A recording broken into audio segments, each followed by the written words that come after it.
दाफानं आणि तोच इतिहास घडविला शिवरायांनी. मुद्रांच्या छत्रपती शिवरायाला, रयतेच्या राजाला, त्याच्या भक्तीला जोड नाही, शौर्याला तोड नाही. जथांग सागर हे समान, तो छत्र म्हणजे आभाळाचा सन्मान, तो त्या सूर्याची शान, मराठी मनाचा धगधगता अभिमान.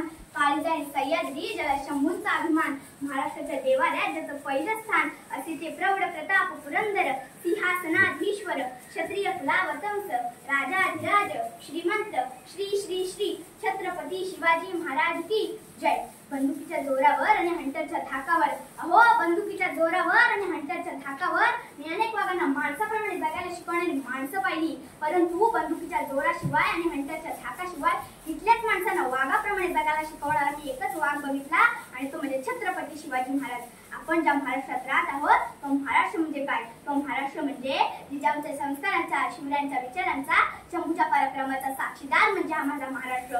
कष्टकरी शेतकऱ्यांचा, 105 हुतात्म्यांच्या बलिदानाचा आणि त्या दिल्लीच्या तख्त्याला घाम फोडणाऱ्या जिगरबाज माझ्या मर्द मावळ्यांचा हा महाराष्ट्र, जिगरबाज माझ्या मर्द मावळ्यांचा हा महाराष्ट्र.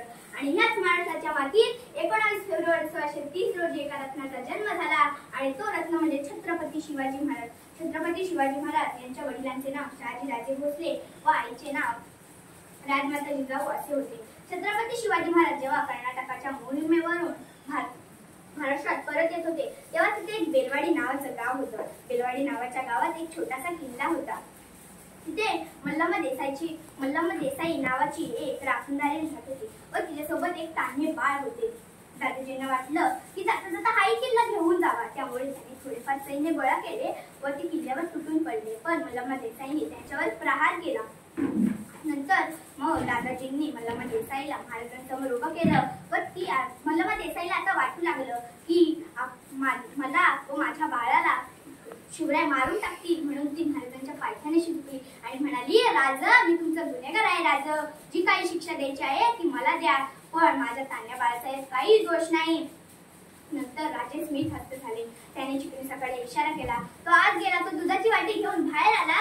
महाराजांनी दुधातल्या दूध होतं ते तान्ह्या बाळाला मांडीवर घेतले आणि त्या दुधातल्या वाटीतल्या चमच्याने त्यांनी दूध पाजले आणि म्हणाले, हा जो आमच्या मांडीवर दिसत आहे ना तो आमचा भाचा आहे. अहो म्हणजे तुम्ही आमच्या भगिनी झालात, आणि कोणता भाऊ आपल्या बहिणीचं राज्य मागावून घेतो? अहो दादाजी, बहिणीचं राज्य घ्यायचं नसतं तर बहिणीला राज्य द्यायचं असतं. महाराजांनी तिला राज्य दिलंच, त्याहून तिला बांगडी थोडी देऊन तिची परतपोच केली. एकदा इटलीचे पंतप्रधान भारत भेटीसाठी आले होते तेव्हा त्यांना काही गाईड्सने विचारलं, तुम्हाला प्रेमाचं प्रतीक असणारं ताजमहल बघायचं आहे का सोन्याचं प्रतीक असणारं गोल्डन टेम्पल बघायचं आहे? तेव्हा इटलीचे पंतप्रधान हसत हसत म्हणाले, मला प्रेमाचं ताजमहल नको आणि सोन्याचं गोल्डन टेम्पलही नको. माझ्या महाराष्ट्रात ज्या राजाचा इतिहास शिकवला जातो ना त्या राजाचा रायगड मला बघायचंय. आणि सर्व गाईड घेऊन त्यांना रायगड बघण्यासाठी गेले.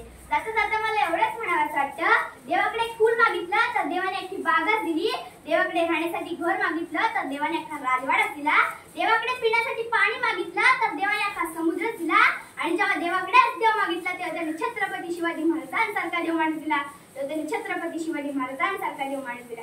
एवढे बोलून मी माझं भाषण संपवते. जय हिंद, जय महाराष्ट्र, जय शिवराय.